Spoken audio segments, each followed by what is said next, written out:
lagi di Newsroom pemirsa, kami masih membahas penyerapan anggaran pendidikan dan kesehatan di DKI. Mbak Zita, ada banyak kasus ya mengenai kematian ibu pas melahirkan. Bagaimana DPRD DKI mendorong dan mungkin mengawasi resiko ini kematian ibu melahirkan di Jakarta? Iya, jadi kalau kita bandingkan, saya bandingkan dengan luar negeri ya, karena DKI kan ibu kota.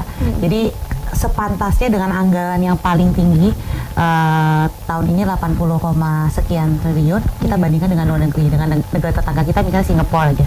Begitu wanita hamil di usia kandungan 12 minggu itu sudah kita dapat semacam kartu atau informasi bahwa tanggal sekian sampai kita nanti menuju ke 9 bulan dan akan melahirkan, itu sudah ada tanggal-tanggalnya. Sudah ada tanggalnya, kita akan check up di mana, rumah sakitnya siapa, bidannya siapa dan sebagainya. Dan itu yang saya rasa harus lebih banyak digalakan lagi di dinas-dinas kesehatan kita. Memang di puskesmas itu sudah ada cek rutin.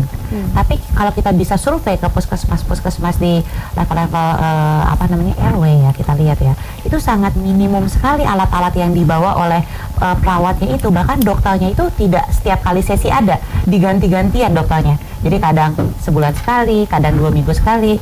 Jadi kalau menurut saya ini sudah ada tempatnya, puskesmasnya sudah lengkap, bahkan sampai level RW pun sudah ada. Tinggal kita pelayanan kita yang harus ditingkatkan lebih baik lagi. Ya, menurut Mbak Zita gimana itu pelayanan bisa ditingkatkan?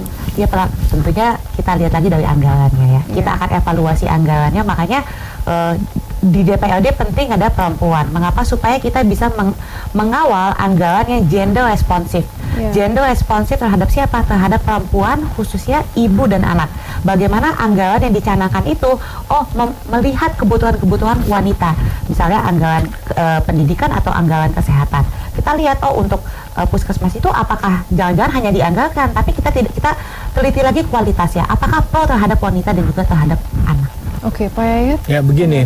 Kan saya melihat angka kematian ibu dan anak sebetulnya kan harus makin ditekan ya. Mau tidak mau kan seperti tadi kalau menceritakan tentang proses kehamilan. Kita kan sebetulnya ada kartu menuju sehat. Cuman pertanyaannya, kartunya ada, pelayanannya ada atau tidak? Posyandunya tersedia atau tidak? Kemudian fasilitas. Kalau di zaman masa lalu itu masih ada insentif diberikan tentang gizinya. Jadi ketika ibu menjelang hamil pun itu ada anjuran, ada subsidi, ada pemberian makanan sehatnya. Jadi kalau sekedar pemeriksaan rutin tanpa ada insentif dalam bentuk makanan bergizi, kita kan melahirkan keturunan yang lebih bagus. Nah, di sini sebetulnya DKI itu bisa nggak mensupport untuk persoalan-persoalan kualitas gizi yang dibutuhkan oleh masyarakat. Karena terus terang aja, kalau dikatakan tadi, proses kehamilan itu juga proses pembentukan dasar kan, bagi janin yang sehat, yang kuat, yang sehat, yang cerdas dan sebagainya. Di sini bagaimana penguatan-penguatan kelembagaan? Bagaimana pembinaan-pembinaan yang dilakukan? Dulu posyandu sangat kuat. Bagaimana sekarang peran RT RW-nya, peran PKK-PKK-nya, bukan menyerahkan pada persoalan kelembagaan kesehatannya saja, tapi bagaimana penguatan kelembagaan di luar lembaga-lembaga kesehatan juga untuk mendorong itu. Nah, yang penting juga dulu ada namanya suami siaga misalnya kan. Bagaimana peran-peran pendekatan gerakan? Gubernur kan paling senang pada pendekatan-pendekatan kebudayaan, gerakan, massa.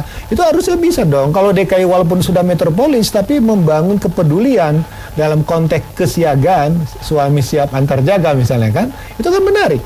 Nah, kemudian bagaimana meningkatkan peran bidan. Bidan itu kan bukan pada proses persalinannya saja, tapi juga pada konsultasi-konsultasi kesehatan. Itu masalahnya bukan pada persoalan bagaimana diperiksa, tapi konsultasi pun jadi hal yang penting gitu. Oke, Pak Yayat, harapan Pak Yayat ke depannya dan sekaligus closing statement dilanjutkan Mbak Zita. Oke, kalau saya mengatakan DKI dari kemampuan finansial penganggaran oke lah, no problem lah. Tapi bagaimana besarnya budget tersebut secara signifikan memberikan perubahan dalam konteks pelayanan yang paling mendasar. Pendidikan, kesehatan, benar, di bagian dari IPM. Jadi bagaimana kita mendorong IPM DKI bisa di atas rata-rata nasional. Jangan kalah dengan daerah lain, ya kan? Kalau DKI kalah dengan daerah lain kan malu kita kan. Nah, otomatis disinilah kualitas pendidikan yang baik, kualitas kesehatan yang baik, minimal bisa membantu satu, kemandirian masyarakat dalam konteks produktivitasnya makin optimal, kedua dalam menjaga kualitas hidupnya semakin lebih bagus. Oke, Mbak Zita. Jadi poinnya di sini yang harus banyak diperdebatkan adalah bukan kuantitas, bukan jumlah dari anggarannya, tapi kualitasnya. Kita sudah tahu lah DKI itu beda dengan daerah-daerah lain. Anggarannya itu paling besar. Bahkan tahun depan aja mungkin mencapai sampai 100 triliun. Nah, jadi bagaimana dengan anggaran yang luar biasa besarnya ini kita bisa mengoptimalkan pelayanan publik, khususnya apa pelayanan di bidang kesehatan dan juga pelayanan di bidang pendidikan, karena itu indikator apakah sebuah daerah atau negara itu sudah maju. Jadi kalau warganya itu memiliki konsep kebersihan, kesehatan, lalu pendidikan yang matang, barulah bisa disebut sebuah daerah atau sebuah negara itu memiliki tingkat IPM yang baik ya, indeks pembangunan manusianya. Barulah bisa disebut bahwa daerah tersebut adalah daerah yang berkembang dan juga maju. Diukurnya dari apa? Bukan hanya dari pembangunan infrastrukturnya, bukan, tapi justru dari kualitas manusianya. Itu yang akan kita kawal dari fraksi PAN. Oke, terima kasih Mbak Zita, Pak Yayat atas dialog hari ini. Dan pemirsa, sejumlah informasi lainnya akan hadir usai jeda berikut. Tetaplah bersama kami di Newsroom.